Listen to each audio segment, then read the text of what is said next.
puso sa ating lahat. Tayo po ngayon ay nasa sa unang linggo ng Paresto.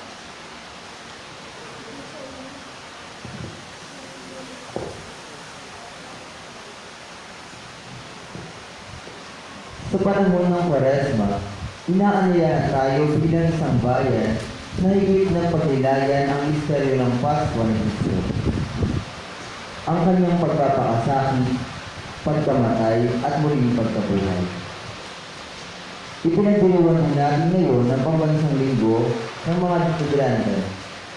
Ang krus ni Kristo ay patuloy na pinapasa ng mga migranteng Pilipino na nakararanas ng pagmamalaki ng mga amo, pagkawalay sa piling ng pamilya, pagkukulang ng mga institusyon ng tugunan ng kanilang mga pangangailangan at sa banta ng kamatayan. Taglay ang puso at pagsunod kay Jesus. Makibahagi nawa sila sa galak at tagumpay na dulot ng muling pagkabuhay.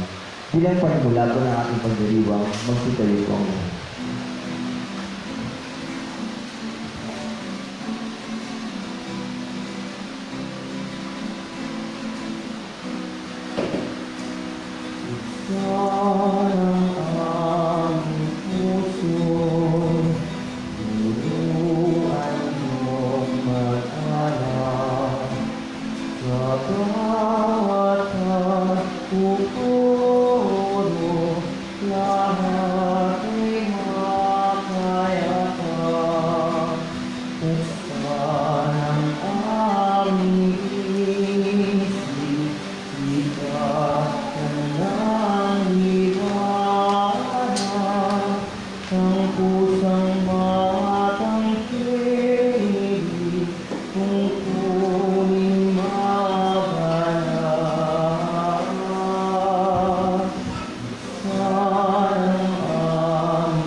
Amen.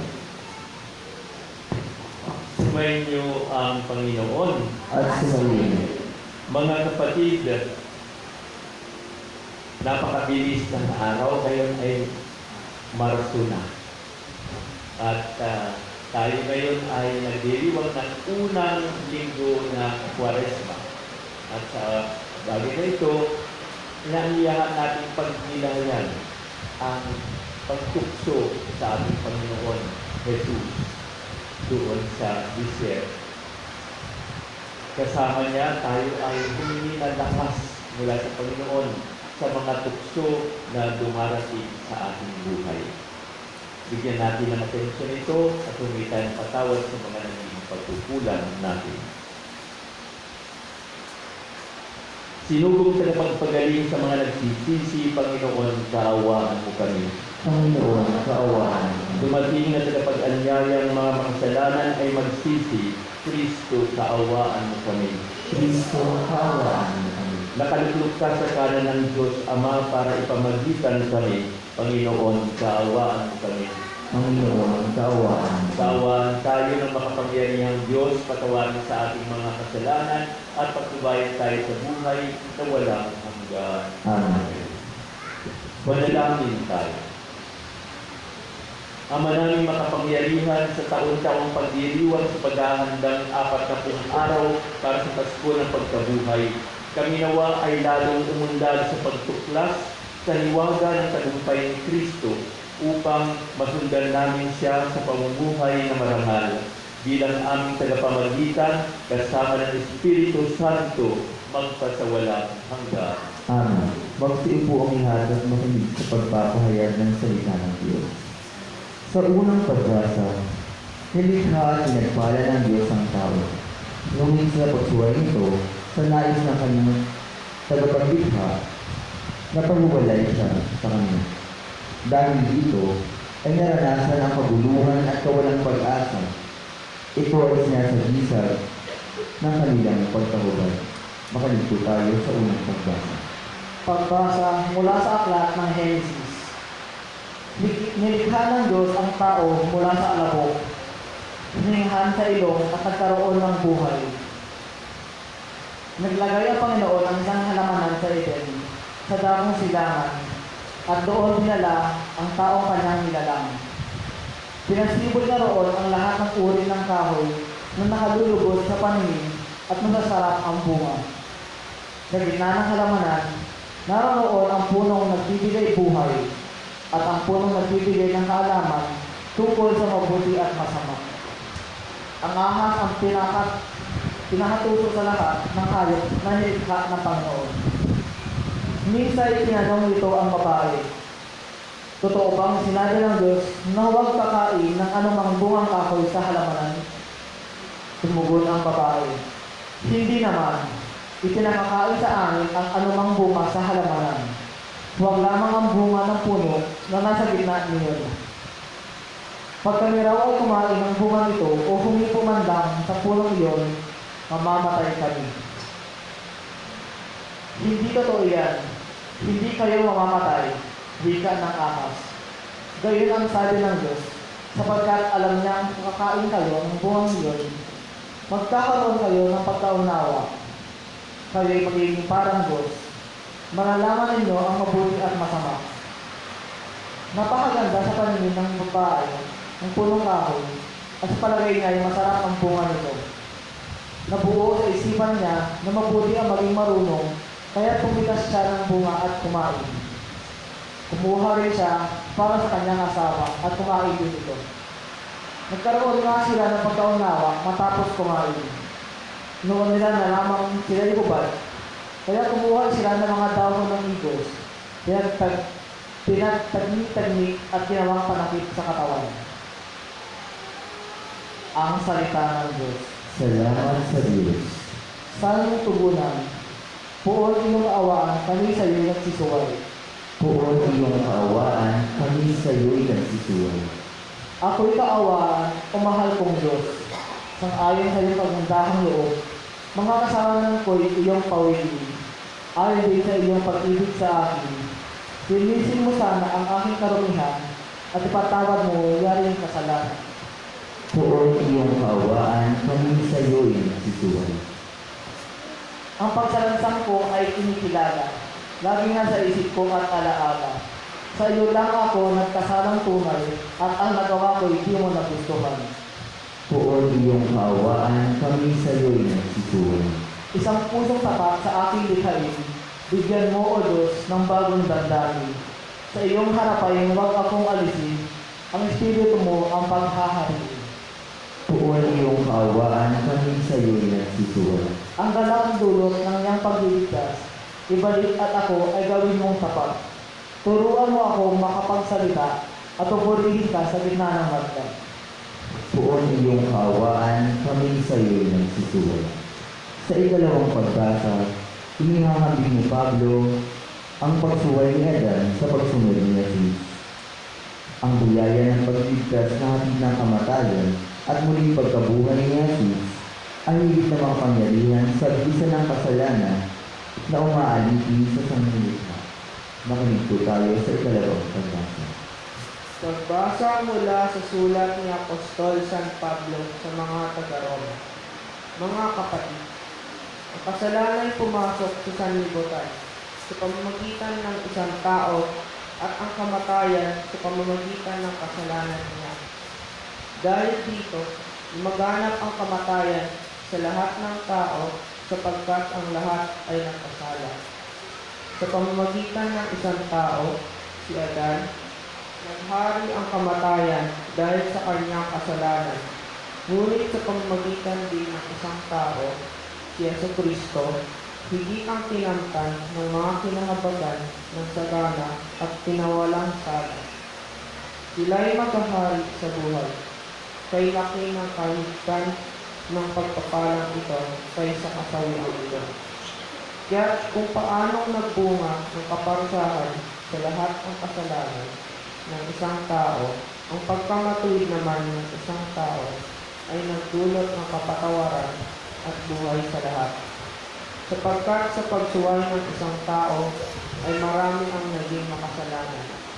Ngayon din naman, Marami ang pagwawalang sala sa pagsunod ng isang tao. Ang salita ng Diyos. Salamat sa Diyos. Magsitayo po ang lahat.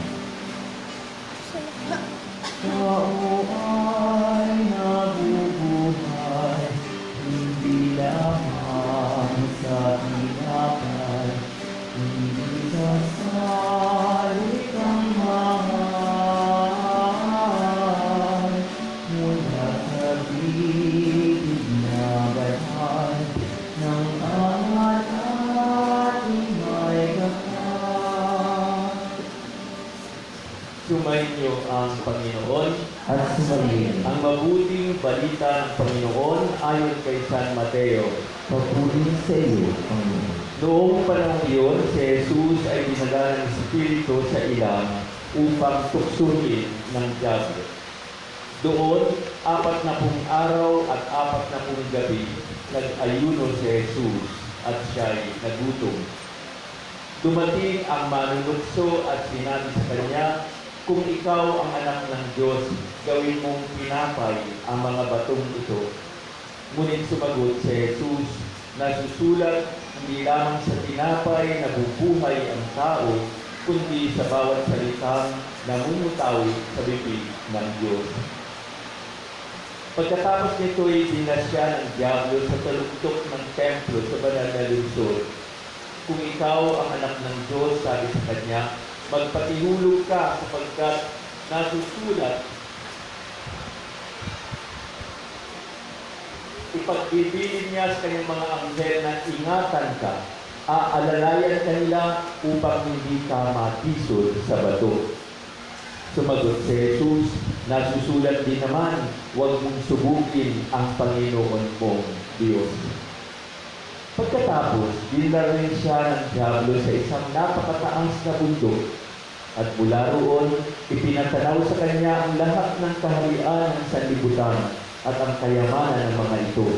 At sinabi ng diablo, "Ibibigay ko sa inyo ang lahat ng ito kung magpapakirapa ka at sasamba sa akin." Sumagot si Jesus, "Lumayas ka, Satanas, sapagkat nasusulat, ang iyong Diyos at Panginoon ang sasambahin mo, siya lamang ang iyong paglilingkuran." At iniwan siya ng diablo, dumating ang mga anghel at naglingkod sa kanya. Ang mabuting balita ng Panginoon. Pinupuri ka namin, Panginoon sa Diyos. Magsipo ang lahat. Mga kapatid kay Kristo, ang panahon ng Kwaresma ay sinimulan natin noong Miyerkules nang naglagay ng abo sa ating mga noo. Palatandaan na sabing gano'n sa atin, tayo ay sa abo ng galing at sa abo rin tayo babalik. Kaya nga ang sinasabi na naglalagay sa abo natin, sa noo natin ng mga abo, ang sabi sa atin, repent, magsisi ka, at sa mabuting balita ay sumampalataya. Ang salitang Kwaresma ay mula sa salitang Espanyol, Kwaresma, nang ibig sabihin ay 40 days. Kaya nga ang ating Kwaresma, panahon ng Kwaresma ay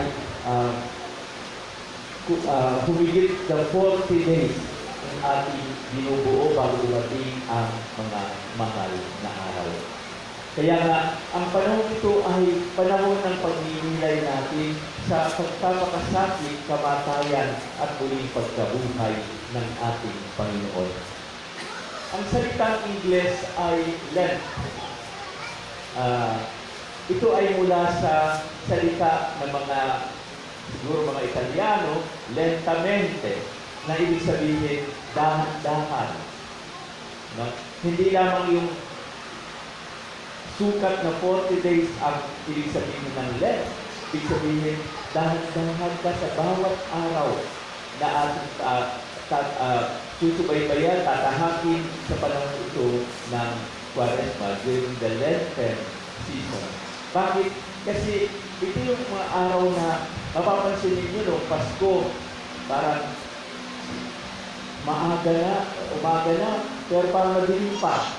Lagi tayo nagmamadali kasi akala natin okay pa, pero pala, late na. Pero ngayon, kung mapapansin ninyo, pag-gising ninyo ay alas 6 na, medyo maliwanag na. Hindi na medyo gabi pa, pero maliwanag na. Kaya sabi natin, sa gabi naman ay medyo alas 6 na, ay medyo maliwanag pa. Ibig sabihin, may panahon na kayo, hindi kayo nagmamadali, dahan-dahan sa bawat araw.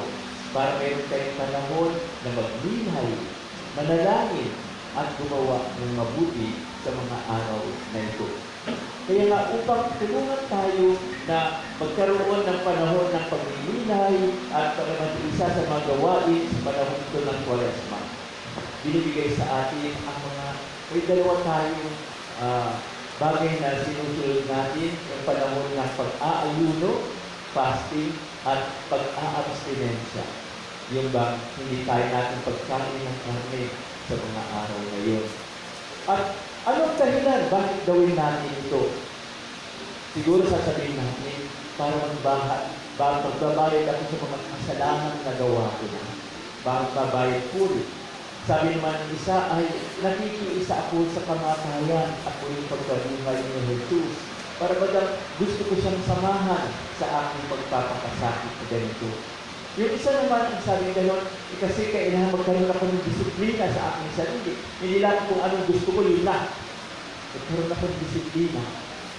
Ano man ang dahilan natin, may isang bagay na dapat natin bigyan ng pansin. At ito kung minsan, ang mga tukso na dumarating sa ating buhay. Ano yung tukso na yan? Ang tukso na yan ay hindi lamang yung katulad ng sinasabi ng kanta natin, ng kanta ni Eva Eugenio. Diba ano ba ang kanta niya? O tukso, kay rami na puso, sino ka? Kay rami na binasag na tahanan. Diba? O tukso, layuan mo ako. Ano ba? Ano klaseng tukso yun? Hindi lang tungkol sa pag-ibig. Hindi lang tungkol sa sama sa mga iba't ibang mga pag-ibig na mayroon tayo. Kundi, ano ba yung napakahalagang tukso na sinasabi dito? Pansinin po ninyo, yung tukso na parabagang yung blessing natin, akin ito. Kung mayroon kayong mga blessings na tinatanggap, unang-una, inaangkin ba ninyo lagi ang blessing na yan? Yung iba kasi sabi gano'n, ay kasi pinaghirapan ko ito eh. Kung hindi ako naghirap, wala ako yan. Kaya dapat ikaw din maghirap ka para magkaroon ka rin ng blessing. Alam niyo, pag sinasabing blessing, ang blessing ay hindi lamang ikaw ang naghirap na. Ibinigay din sa iyo ng ang blessing na yan. Yan ay gift ng Panginoon sa inyo. Ang tukso kung minsan ay sabihin natin, akin ito. Kung mayroon tayong blessing, una, kilalanin natin sino nga ba ang nagbibigay ng blessing. May mga tao kasi na parang pag may blessing na dumarating sa kanila, ang tinignan lang nila yung blessing nila. Tapos sabi ka lang, ay, akin ito, pinaghirapan ko ito, pinagdasal ko ito, ginawa ko ng parang para makuha ko ito. Alam ba ninyo kung minsan pag may blessing na dumarating sa buhay mo, tanong ninyo, sarili mo, ito kaya ay bigay sa akin ng Diyos. At kung bigay ito ng Diyos sa inyo, una, magpasalamat tayo sa Diyos. Kung minsan ang tukso sa atin, hindi na tayo marunong magpasalamat.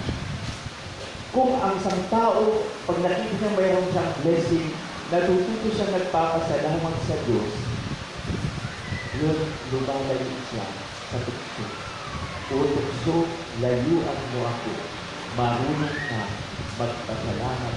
Kilalanin mo kung saan nagmumula ang blessing. Pangalawa, ang tukso na ito ay upang sabihin natin, akin ito. Samantalang, kung ikaw ay nakatanggap ng blessing na mula sa Lord, kailangan ibahagi mo rin ang blessing na ito sa iba. Matuto tayong magbigay ng tulong sa kapwa natin. Ano ko minsan, may mga tao na para bagang akin lang ito, hindi sila marunong magbahagi. Hindi sila marunong magbigay ng tulong sa kanilang kapwa. Kung magbigay na, para bagang, utang na loob mo yan sa akin. Tingnan natin, ang tukso na yan. Sabi nga ni Jesus, sa demonyo na tumulog sa kanya, gawin mong tinapay itong mga batong ito para may makain ka. At dulan na, 40 days na siya, hindi kumakain. At sabi ni Jesus, hindi lamang sa tinapay nabubuhay ang tao, kundi sa bawat salita na nagmumula sa Diyos. Makita natin ang salita ito ng Diyos ay napakalaga. Ang matuto tayong magpasalamat at magbahagi ng anumang biyaya o blessing na mayroon tayo. Siguro simple lang ito, pero kung gagawin nga natin ito, sa panahon ito ng Kwaresma, magbibigay ito ng malaking para maging lakas sa atin para makiisa sa pagkikiisa natin sa huling pagkabuhay ng Panginoon. Sana kahit yun lamang, yun ang baunin nyo. May blessing ba ako sa pagmula sa Panginoon? No? Kilalanin ang Diyos ang nagbibigay ng blessing natin. Magpasalamat tayo na sa Diyos. Pangalawa, may blessing ba ako? Matuto natin ibahagi din ito sa iba. Magbigay tayo ng tulong sa ating kapwa. Upang sa ganun, matuto natin sabihin sa Panginoon, ang blessing po ninyo, sinishare ko rin sa iba. Para kami lahat nagpapasalamat sa mga biyaya na ibinibigay mo sa amin. Tumayo na po tayo at pahayag natin ang ating pananampalataya. Sumasampalataya po sa Diyos amang mga pangyarihan sa lahat na may gawa ng langit at lupa. Sumasampalataya ako kay Jesucristo, iisang anak ng Diyos, Panginoon natin lahat. Nagkatawang tao siya lang ng Espiritu Santo, ipinahanak ng Santa Mariang Virgen, pinagpakasakit ni Poncio Pilato, ipinakos sa krus na matay ang inibig, nanawag sa kinaroroonan ng mga limao, hanggang katong araw na buhay ni mag-uli, umakyat sa langit, naluklok sa kanan ng Diyos ang mga makapangyarihan sa lahat. Doon magmula para dito at hukom sa mga bubuhay at nangamatay na tao. Sumasampalataya naman ako sa Diyos Espiritu Santo, sa banal na simbahang Katolika, sa kasamahan ng mga banal, sa kapatawaran ng mga kasalanan, sa pagkabuhay na muli ng namatay na tao, at sa buhay na walang hanggan. Manalangin tayo sa Diyos Ama upang matularan natin ang kanimbawang pagtalima at pagmamahal ni Jesus. Ang tugon natin, Ama, ilapit mo kami sa iyo. Ama, ilapit mo kami sa iyo. Para sa mga pinuno ng ating simbahan, mapangalagaan nawa nila ang pananampalataya sa pamamagitan ng pagiging huwara ng kabanalan. Manalangin tayo. Ama, ilapit mo kami sa iyo. Para sa mga pinuno ng ating pamayanan, malagpasan nawa nila ang mga tuksong hatid ng marangyang pamumuhay at labis na kapangyarihan upang makabit ang kabutihan ng bawat isa. Manalangin tayo.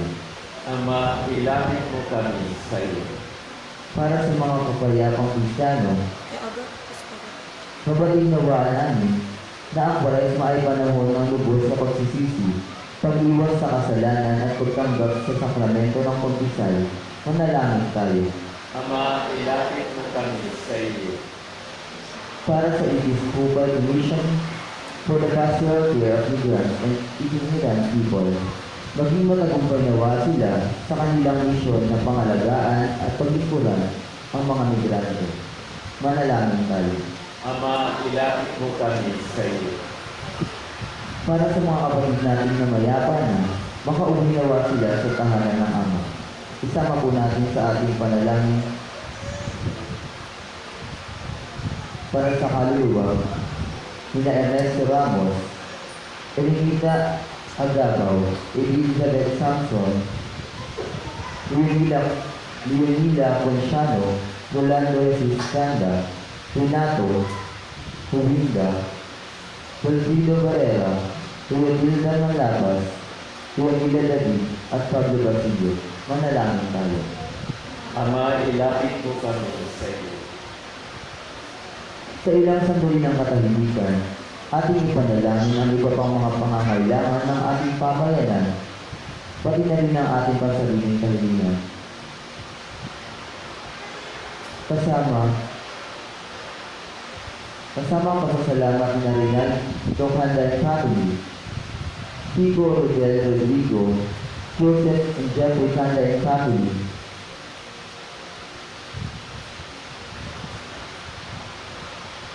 Regina Esperanza, Tony de la Cruz, Father Daniel Lopez, Father Ernesto Raimundo, Father Emmanuel Somases, Father Bansal Pahe, Pope Francis, Father Rodel San Juan, Father Felix Lagos, Father Agurico Orbos, at Dana de la Cruz.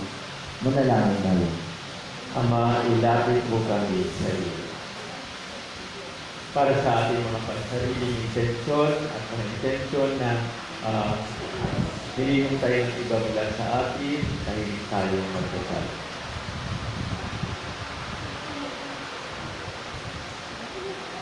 Ama, dinggin mo ang aming mga kahilingan at tulungan mo kaming makilala ang dangal ng bawat isa. Huwag mo kaming pahintulutang maging mga kasangkapan ng panunupil. Sa halip, gawin mo kaming mga tulay na magbubuklod sa bawat tao. Hinihiling namin ito sa pamamagitan ni Kristo, aming Panginoon. Amen.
Manalangin kayo mga kapatid upang paghahain natin ay kalugdan ng Diyos Amang makapangyarihan. Tanggapin nawa ng Panginoon itong paghahain sa iyong mga kamay, sa kapulihan niya at karangalan sa ating kapanglabangan at sa buong sambayanan ng bahay. Ama naming lumikha, gawin mo kaming maging marapat maghain sa pagdiriwang namin ngayon ng pagsisimula ng banal na panahon ng 40 araw na paghahanda para sa Pasko ng pagkabuhay. Sa pamamagitan ni Jesu Kristo, kasama ng Espiritu Santo, magpasawalang hanggan. Amen. Sumainyo ang Panginoon. At sumaiyo Isa sa Diyos ang iyong puso at diwa. ipinaasa namin sa Panginoon. Salamatan natin ang Panginoong ating Diyos. Marapat na siya ay pasalamat. Ama namin makapangyarihan, tunay na marapat na ikaw ay aming pasalamatan sa pamamagitan ni Yesu Kristo na aming Panginoon. Ang kanyang 40 araw na pagtitiis ng kagutuhan ay nagbibigay kahulugan sa panahon ito ng pagpapakasakit para sa kapwa-tao. Ang pagtalikod niya sa tukso maging makasarili ay magtuturo sa amin harapin ang pagpapakabuti upang sa isa niya ay maging malaya kami sa pagdulog sa hapag ng huling hapunan na siyang hantungan ng lahat sa kalangitan. Kaya kaisa ng mga anghel, nagsisiawit ng papuri sa iyo nang walang humpay sa kalangitan, kami nagbubuhi sa iyong kadakilaan.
Magsilid po muna.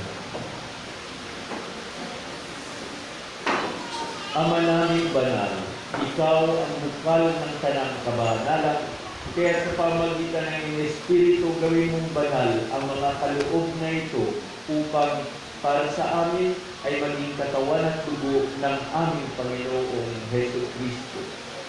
Bago niya pinagtiisang pusang loob na maging handog, tinawakan niya ang tinapay. Pinasalamatan kaniya. Pinaghati-hati niya iyon. Iniabot sa kanyang mga alagad at sinabi, tanggapin ninyong lahat ito at kanin, ito ang aking katawan na ihahandog para sa inyo.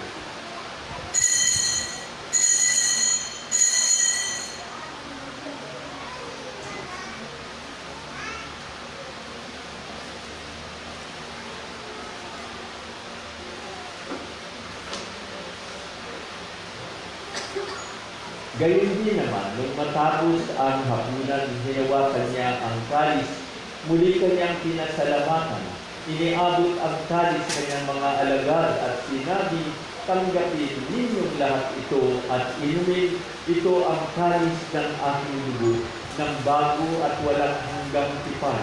Ang aking dugo ay bubuhos para sa inyo at para sa lahat sa isang pagpapatawad ng mga kasalanan. Gawin niyo ito sa pag-alala sa akin.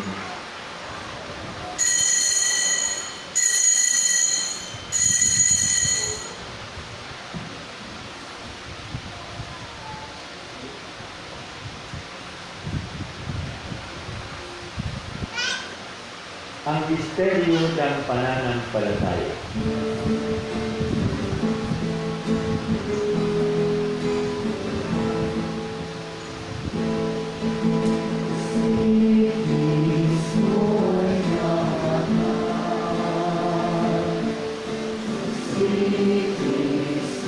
Ay,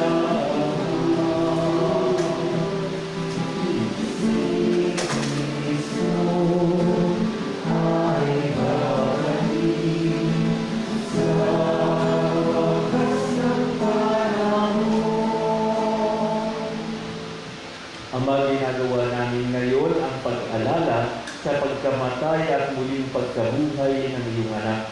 Kaya iniaalay namin sa iyo ang tinapay na nagbibigay buhay at ang kalis na nagkakaloob ng kaligtasan.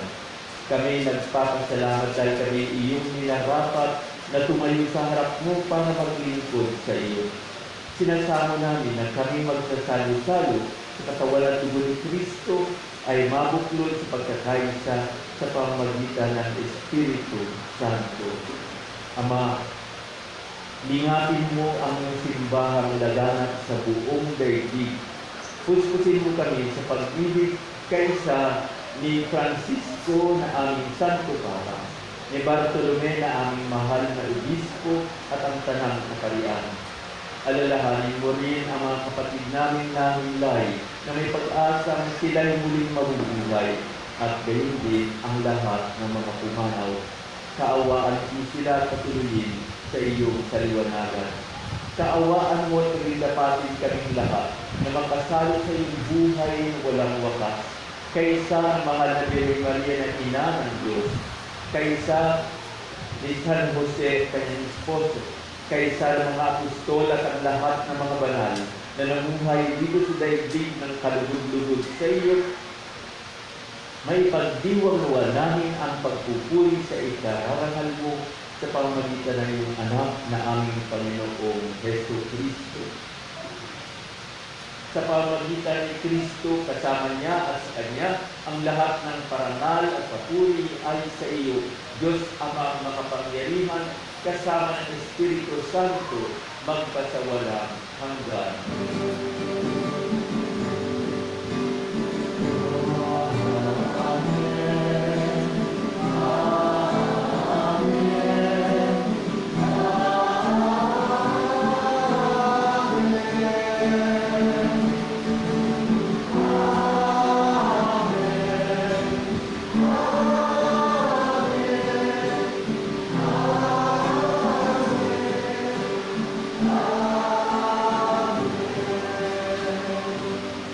Kayong lahat ngayon ay magkaisa sa panawagan sa Diyos na ating Ama.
Hinihiling namin kami ay iadya sa lahat ng masama, pagkalooban ng kapayapaan araw-araw, iligtas sa kasalanan at ilalim sa lahat ng kapahamakan.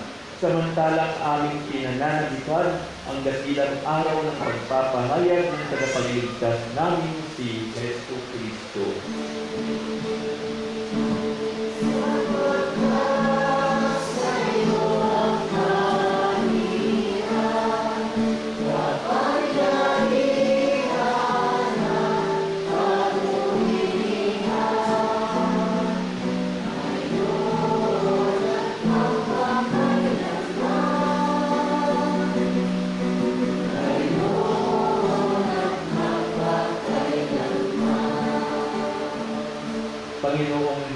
Kristo, sinabi mo sa iyong mga apostol, kapayapaan ang iniiwan ko sa inyo, ang aking kapayapaan ang ibinibigay ko sa inyo.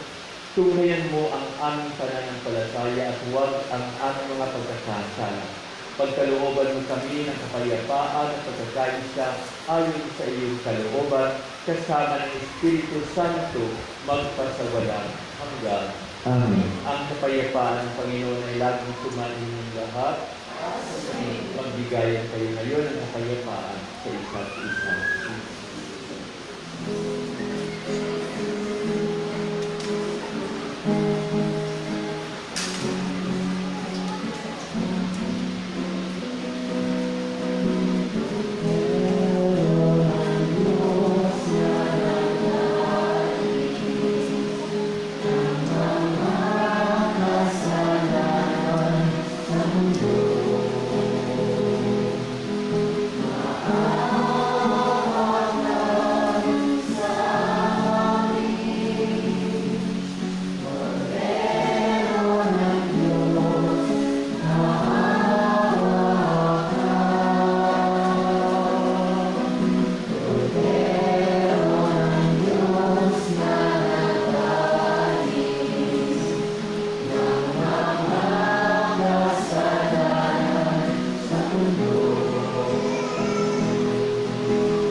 Magsilipon.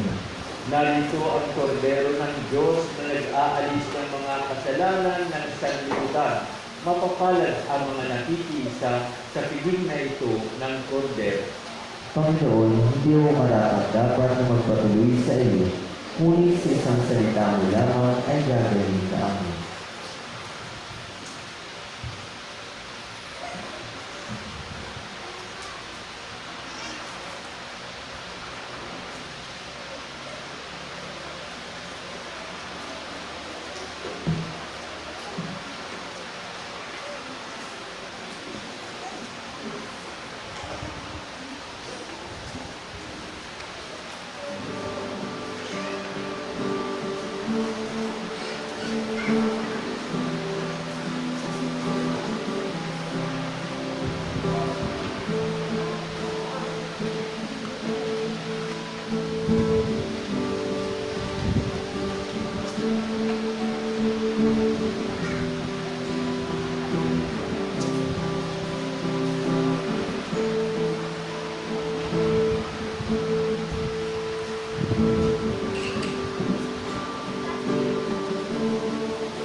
Manalangin tayo.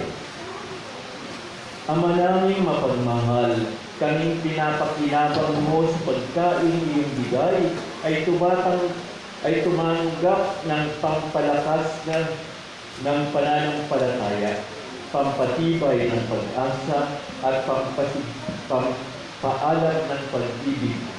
Matutuhan na namin damahin ang gutom at pananabik sa tunay na pagkain nagbibigay buhay, upang kami ay makapamuhay sa bawat salita na namumutawi sa iyong bibig.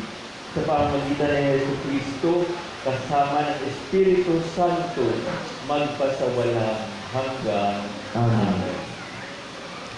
Sumainyo ang Panginoon At sumayin. at pagpalain kayo ng ating makapangyarihang Diyos na Ama, Anak at Espiritu Santo. Amen.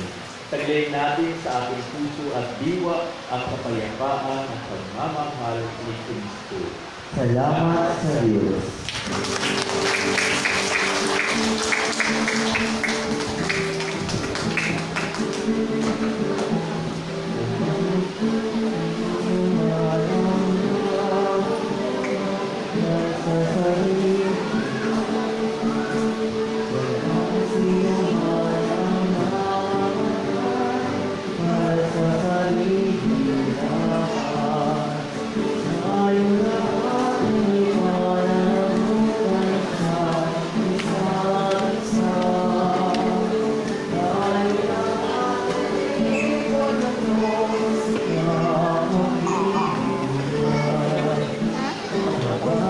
Pag